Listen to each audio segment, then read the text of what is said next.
ამ დილით რო დამირეკა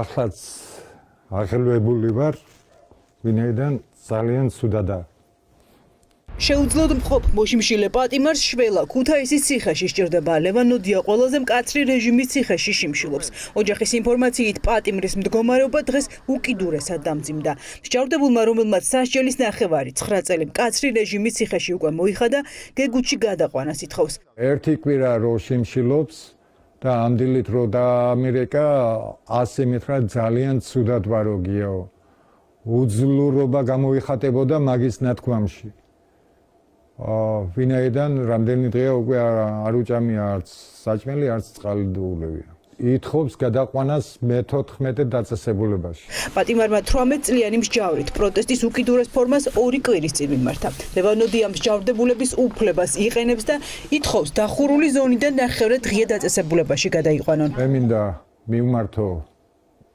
ქუთაისის მეორე დაწესებულების უფროს გოჩა კანდელაკს თხოვნით მინდა მივმართო, რომ რეაგირება გააკეთოს და გადაიყვანოს ლევანი ნოდია მე-14 დაწესებულებაში.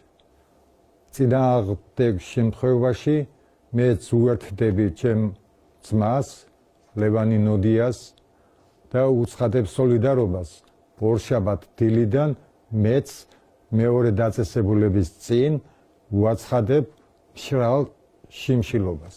მოშიმშილე შეუძლოდ მყოფი პატიმრის ოჯახის წევრები ამბობენ, რომ ნოდიას ყველა განაცხადი უგულებელყოფილია. ქუთაისის მეორე დაწესებულების დირექცია პატიმარს სხვა ციხეში გადაყვანაზე უარს ეუბნება. ერთადერთი მიზეზი კარგი ყოფა ქცევა. კარგად იქცევა, მუშაობს მანდ და კარგი ყველაფერი კარგია. უარყოფითი ამას არა. კარგად არ უნდა მიიქცეს მგონია ციხეში ადამიანმა, რომ ერთი მეორედან გადაიყვანონ და. მეუღლე ამბობს, რომ ნოდია ციხის მაღაზიაში წლებია მუშაობს. დირექტორი გოჩა კანდელაკი პატიმარს ეუბნება, რომ შემცვლელი არ ყავს. შესაბამისად, სხვაგან გადაყვანის რეკომენდაციას ვერ გასცემს. აქ ჭირდები, გასაგებია, ჭირდები, მაგრამ ოჯახსაც ხო ჭირდება.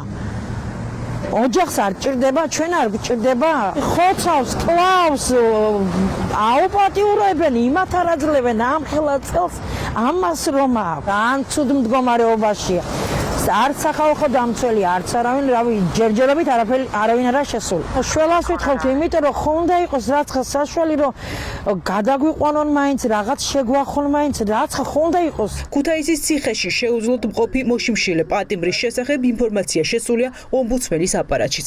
სახალხო დამცველის წარმომადგენელი ნოდიასთან ჯერ არ შესულა. პირველების ზარებს პენიტენციურ სამსახურში არ პასუხობენ. თუ მოშიმშილე პატიმარს მოთხოვნას არ დაუკმაყოფილებენ, ოჯახი ორშაბათს ქუთაისის ციხესთან მისვლას და შიმშილობის დაწყებას გეგმავს.